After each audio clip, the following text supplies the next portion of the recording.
This is Backstage Bay Area, your all-access pass to the local music scene. Now here's your host, Steve Roby. This is Backstage Bay Area, your all-access pass to the jazz scene here in San Francisco. I'm Steve Roby.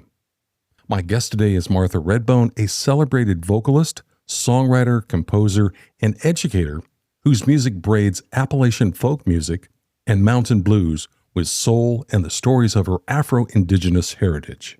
Martha, welcome to Backstage Bay Area and greetings from San Francisco. Thank you so much for having me. I am thrilled. I'm thrilled to be part of this interview and coming out west. We can't wait. All right. It's a pleasure to have you here as well. Martha, when a new listener of your music asks, what do you do? How do you describe your music and the stories you're here to tell? It's interesting because I feel like the best way to describe the music, I guess, would be I've always called it soul music, and I've always called it like a gumbo because it embodies all American roots music and the foundation of it, which includes blues and jazz and traditional Southeastern music from my ancestral roots. I always make a joke about it, but I really feel like I am the all-American girl. I've always been the kind of all-American girl because I'm indigenous to the southeastern states, Chickamauga, and Cherokee roots and Choctaw roots and African-American roots and English roots as well and Irish. And when you have a fifth great-grandfather who fought in the War of 1812, we go way back. Wow. So when I say gumbo, I mean it. You can really trace your roots.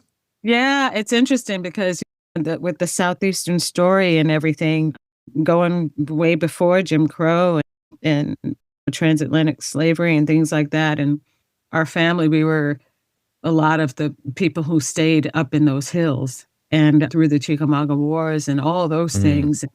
And we ended up being the kind of triracials that a lot of people were fascinated by in the hills many, many years ago. So we're one of the few who you can see a lot of our documentation in the National Archives. It's really amazing. It's really fascinating.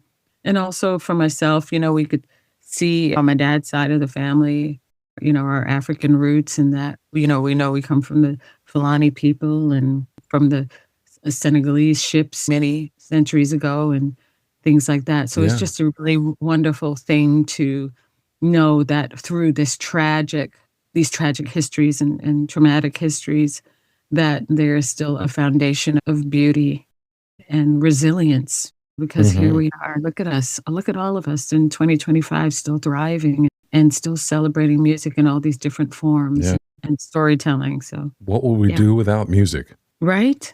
Right? These are strange times. We need music.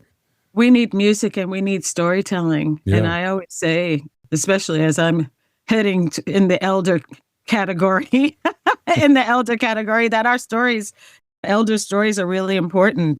When we have those holiday meals with family and you have auntie so-and-so and uncle whoever and grandma and great-grandma, like listen to them in the kitchen around the food, because behind all the food that we're eating, there's stories in those recipes and how they all came to be. We got to listen to who we all are. Absolutely. Yeah. Well, you mentioned your musical roots, and I have a question about those. How did Kentucky and Brooklyn shape your ear and your voice in your music?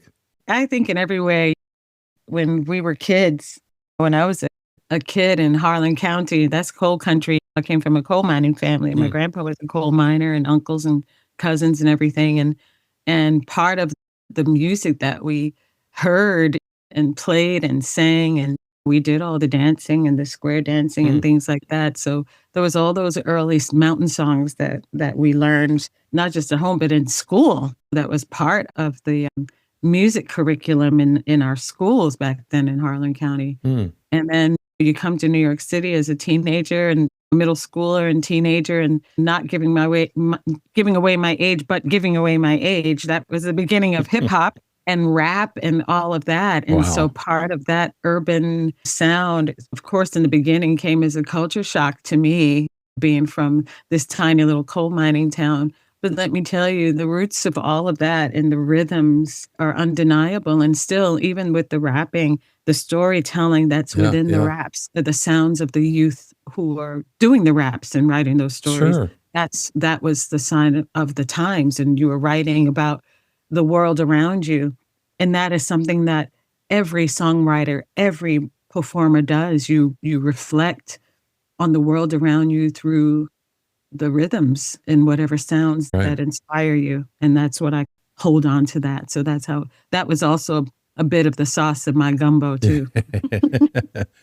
So regarding heritage storytelling and social justice, what stories feel most urgent for you to carry on stage right now? Oh my goodness. For me, I think more than anything, one of my greatest heroes in music and vocalists, number one for me is Aretha Franklin, but I'm telling you, a close number one, I'm going to say a number 1.1 is Ms. Mavis Staples. Wow, and okay. the Staple Singers. Yeah.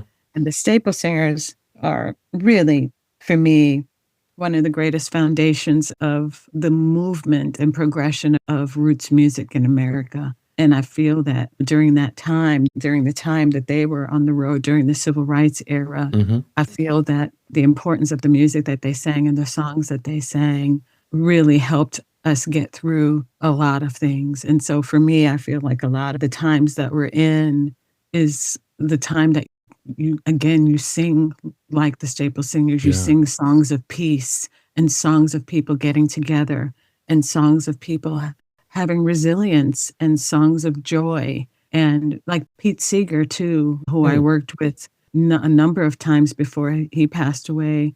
And it's about bringing everyone together in the name of love and peace. And I think, and I hate to, and I don't mean that to sound like a kind of dancing in the daisies with my head up in the clouds, but I really do mean that. I mean that people of all cultures and musical genres, because nothing is a greater healer than music. Absolutely. I always felt like during the pandemic, I felt that us musicians were I should have been considered essential workers, because it was music that helped all those doctors and health workers who were healing the sick. Absolutely. And the dying. And in the background, whenever you turned on the news, we had the news on the entire time during that time, didn't we? Yeah. And what you heard when the nurses and the doctors were talking to the news, what you heard in the background was music on the radio in those hospitals. Yeah. And so I do believe that we were healing the healers, and I still feel that way.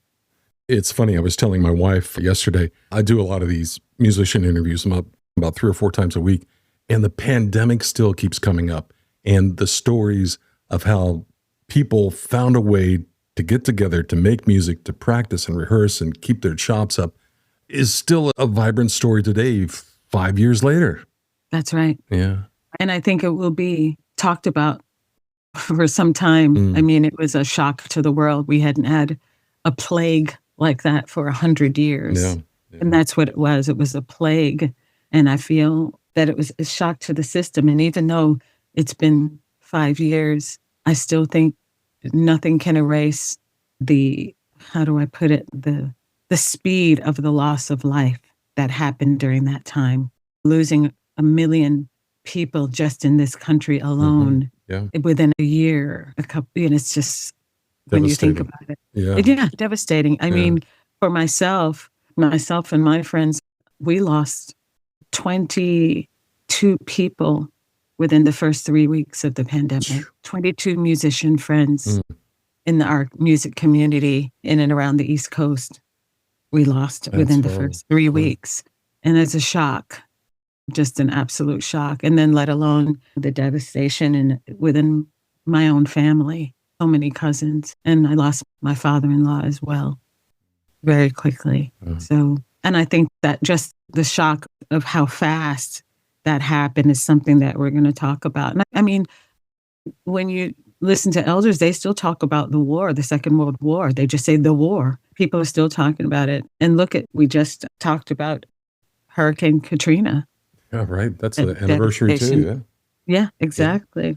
Let's bring the mood up just a little bit more. Yes. Let's play some of your music. I got a couple questions first, and then we'll play the track. I'm going to play the title track from your album, The Garden of Love. But first, could you talk about the arrangement for this song and how you balanced folk, soul, and American roots traditions in this song?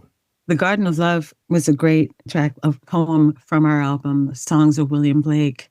And we had our friend John McEwen of the Nitty Gritty Dirt Band produce that with us. And John made these incredible arrangements. I think he played over 9 instruments on that song, I believe, across the whole album. And for me, The Garden of Love, just the story in itself was inspiring. And I wanted to have the sound of Appalachia, the sound of Black Mountain, not only a sound of the past, but how it is today. And oftentimes when people talk about Harlan County and coal country, very seldom, if ever, are mentioned the Black coal miners, like my grandfather and uncles and people. And there was an integrated union as well that people don't really talk about or people just don't know. And so I wanted to have a tribute album paying homage to Black Mountain and Appalachia, which included everybody, because that's within my bloodlines and within my family. So I wanted to do that. Yeah. And in that came the kind of gospel sound of my voice and melody, as well as the amazing Byron House on bass and Marcus Stevens on guitar. And then, of course, John McEwen on banjo and all these other amazing sounds that he had. Yeah. So that's the inspiration behind that. What drew you to William Blake's text?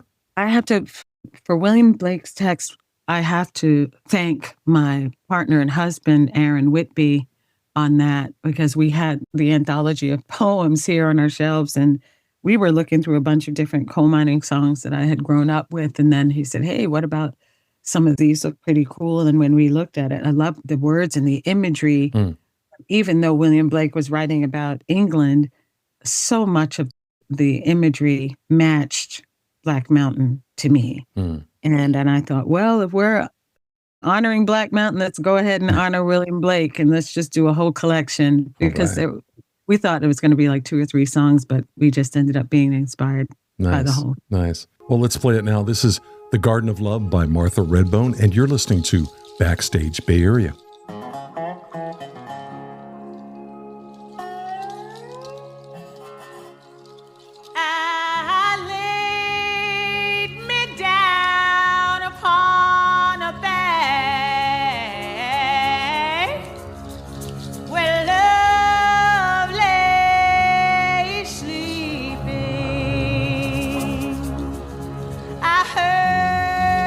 Among the rushes down.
joys and desires.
That was The Garden of Love by Martha Redbone, who is my guest today. I'm Steve Roby, and this is Backstage Bay Area. Martha, I've got another one of your songs, and we'll spin it in a minute, but it's called Stick With Me. Can you tell us where this one began? Was it a melody, groove, or a line you just couldn't shake? Stick With Me is from our album Skin Talk, and that was a really cool, fun album project that we did.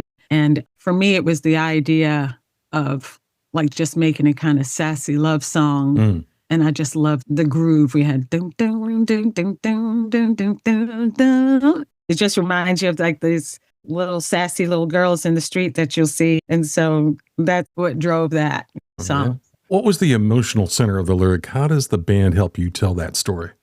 I wrote a love song, and it was about having an open mind and being loyal to your partner or to your people. It could be a wider community song. And I loved the chorus in it, which included the great Stephanie McKay on background vocals with me, Raul Midon, who's a wonderful vocalist and guitarist. That's another buddy of ours, and myself. And so we were singing just explosive, kind of soulful sound. Like we want to know what it's like. You want to know what it's like to be with me? Well, you ought to know. And this is what we're going to do. And if you want to know what love is, then stick with me, and then you'll find out. Yeah. But it was just like this explosive, free-spirited energy that we wanted, that, for me, that kind of like harkened back to the days of Stevie Wonder with Minnie Riperton and that kind of vibe. Yeah. Well, I can't wait to play it. This is Stick With Me by Martha Redbone. We'll be right back to discuss her upcoming show at Miner Auditorium in San Francisco.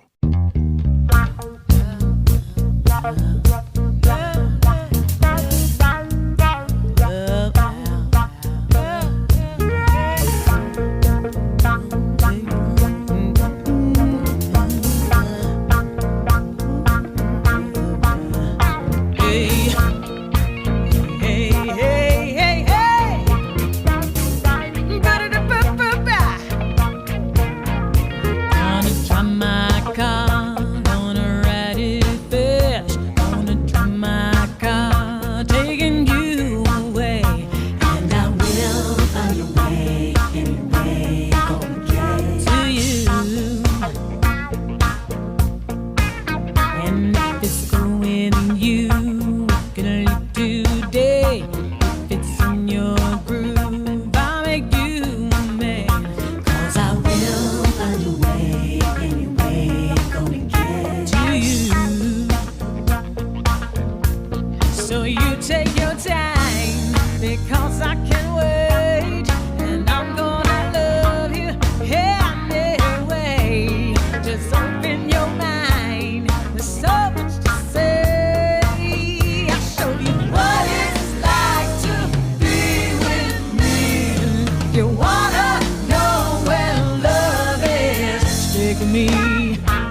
take your time because I can wait. And I'm gonna love you every day. There's open your mind. There's so much to say. And I'll show you what it's like to be with me. You ought to know that love is here. Let me show you what I know where love is. Take me.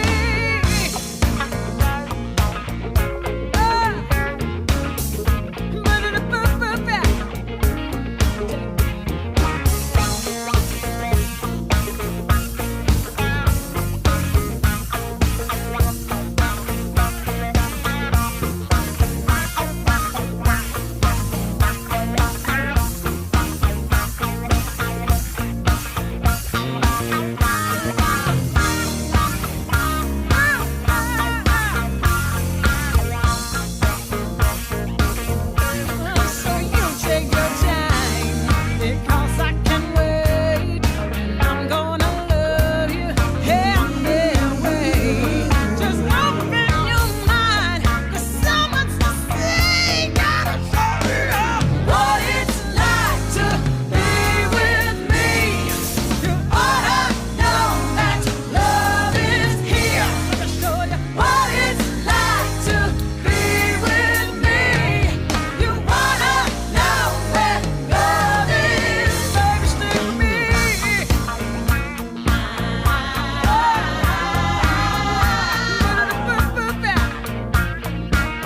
Want to know?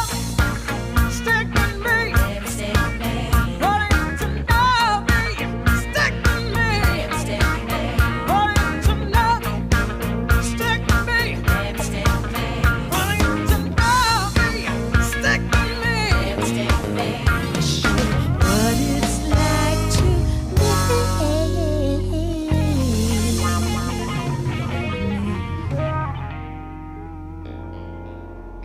You're listening to Backstage Bay Area. That was Stick With Me by my guest, Martha Redbone. Martha, let's talk about your upcoming show at Miner Auditorium at SF Jazz Center, which is billed as an Indigenous Peoples Day celebration. Who's joining you on stage for the show, and what do you love about the way this sextet plays together with you? Oh my goodness. I have I feel so blessed. I have one of the most incredible bands that a girl could ever wish for. My music director is my partner in crime, Aaron Whitby, who plays keys, Fred Cash on bass, and Marvin Sewell on guitars. Who else do I have on there? Rocky Bryant on drums, I believe. Oh my goodness. I can't remember. How many is that? 5? And I know I'm missing somebody there. I'm missing someone there. Let's put it this way. I don't know if we can cuss on this show, but they are bad actors. I'm just honored to be with them and to work with them every chance I get. And like I say, the majority of the group are from Chicago, that sound of Chicago. Yeah. Bring that heavy funk. And I just love their sensitivity and their energy. And we all make it. It's congregational music. That's what people can expect, what the audience can expect. And in honor of Indigenous Peoples Month and Day. Yeah. That's what we will be doing. Like I always say, I teach a little bit of call and response with some of the Southeastern traditional singing from my background. And we put all of that into the music. I'm really excited. Yeah. We always have a lot of fun when we go out. And like we say, it's congregational music. Yeah. So we don't want people just to sit up and be completely silent. We want people to really have a good time. And we try to do that. Take you to the mountaintop and then bring you back home all warm and fuzzy. And it's a Sunday too. That's right. Yeah. So it's going to be church. They're gonna be in a Sunday mood. Yeah. Oh yeah, we're going to bring the revival vibe. That's going to be the revival kind of period. Miner Auditorium is a large yet cozy space. How are you considering the dynamics, pacing, and storytelling within that environment? And you just touched on it just a few seconds ago, but that it's going to feel like a church, a congregation, and everything like that. Can you say a little bit more about that?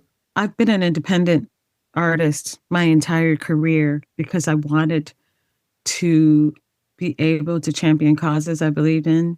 And I also include a lot of education in some of the work I do. I work with kids as well. And a lot of cultural preservation, I guess, is the best way to describe it. With that said, being an independent artist, I don't have the luxury of having that big machine that, that the bigger named artists have, where you can turn on the radio and hear their song 10 times a day on a station. I don't have that luxury. And so because of that, it's important for me to share the stories behind who I am and why someone is taking a chance on me to come and see our show. And I think it's really important to paint the picture behind the songs that are inspiring me to share with the audience.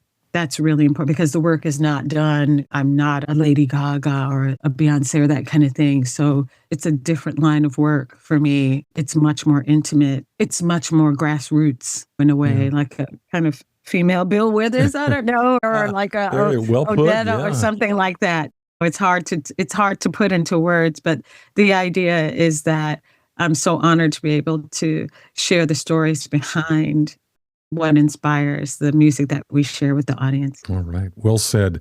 And let me remind our listeners that Martha Redbone, an Indigenous Peoples Day celebration, will take place at the SF Jazz Center's Miner Auditorium on Sunday. It's a Sunday, October 12th at 7 p.m. Tickets are available right now at sfjazz.org. For more information on Martha's music and tour schedule, please visit martharedbone.com. Links to all these resources will be included in the show's notes for this podcast. Martha, what a pleasure it was speaking with you today. Thank you so likewise. much. Likewise, Steve. Thank you so much for having me. And we cannot wait to get out there to the Miner Auditorium. All right. And we're so grateful to SF Jazz for inviting us. All right. Thank you, Martha. Thank you. Thank you for tuning into the Backstage Bay Area podcast. Don't forget to visit us online at backstagebayarea.com for more insights and stories. Be sure to join us next time for more engaging conversations with local talent and touring musicians. Until then, keep the music alive, and we'll see you backstage.